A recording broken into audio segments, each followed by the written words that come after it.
먼저 좀 보셔야 될 게 2015년부터 전국 주택의 PIR은 상승 추세에 있습니다. 그리고 특히 서울의 PIR은 급등하는 추세에 있는데요. 이 말의 의미는요. 아무래도 서울 같은 경우에는 평균 연봉이나 연수입을 가지고 높아지는 주택을 사기에는 굉장히 힘들어지고 있다. 이렇게 파악을 해볼 수 있고요.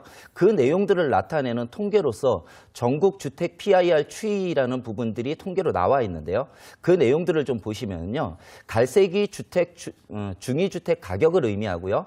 황색의 막대가 평균 가구 소득을 의미합니다. 이랬을 때 황색의 평균 가구 소득을 좀 보시면요. 2008년부터 2018년까지 소득은 그렇게 많이 증가하지 않은 부분으로 나와 있고요. 그에 반해서 갈색으로 나타나 있는 중위주택 가격 같은 경우에는 계속해서 2013년부터 해서 계속해서 올라가고 있음을 알 수 있습니다. 그래서 PIR 지수는 계속해서 지금 상승해서 2018년 10월에는 6.6까지 올라가 있는 것을 볼 수 있는데요. 이 내용으로 보면은 전국적으로 수입에 비해서 아파트 가격, 주택 가격들이 굉장히 가파르게 오르고 있다는 말을 의미하고요. 그 말을 다른 말로 풀이하면은 내가 열심히 돈을 벌어도 결국은 주택을 사기가 점점 더 힘들어지는 그런 시장에 와 있다고 볼 수 있는 것 같습니다.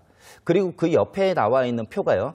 지역별로 주택 PIR 추이를 좀 정리를 해봤는데요. 그 내용을 보시면요.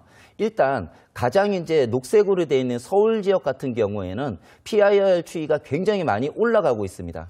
그리고 그 밑에 있는 게 녹색으로 연두색으로 되어 있는 게 수도권인데요. 수도권과 서울 같은 경우에는 PIR 추이가 굉장히 높아짐에 반해서 그 전국적으로 보거나 지방 같은 경우에는 PIR이 서울이나 수도권에 비해서는 낮은 형태로 나오고 있습니다. 이 내용을 다른 말로 말씀드리면 수도권에서 서울 같은 경우에는 아무리 수입을 창출한다고 하더라도 결국은 집을 사기가 굉장히 힘들어짐에 반해서 사실 지방 같은 경우에는 평균 수익으로 주택을 구입하기가 쉬워지는 그런 이제 시장에 있다고 볼 수 있고요. 그런 내용들을 다른 말로 말씀드리면은 서울이나 수도권과 지방의 주택에 대한 양극화가 굉장히 심화되고 있다. 이렇게 보시면 좋을 것 같습니다.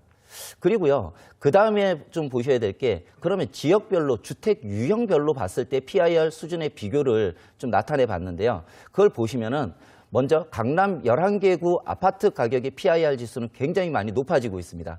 그리고 서울 아파트 가격이 그거를 따라가고 있고요. 그리고 가장 이제 붉은색으로 되어 있는 광역시 연립 같은 경우에는 전국 평균에도 못 미치는 형태로 지금 나타나고 있습니다. 그래서 결국은 서울 아파트 가격이 굉장히 많이 올라가고 있다는 것을 볼 수 있고요. 광역시의 연립 같은 경우에는 가격이 많이 올라가지고 있지 않기 때문에 주거의 양극화가 굉장히 심화되고 있다. 이렇게 시장을 보셔야 될 것 같고요. 이런 내용들은 선진국으로 접어들게 되면은요. 주거의 양극화, 소득의 양극화는 더 심해지는 그런 경향이 있습니다. 그렇기 때문에 올해 2019년에도 이런 이제 추이들, 지방과 서울의 주거의 양극화, 그리고 수도권과 서울의 주거의 양극화 시장들은 계속되리라고 보여지고요. 이런 부분들을 예측하고 부동산 시장에 임하시면 좋을 것 같습니다.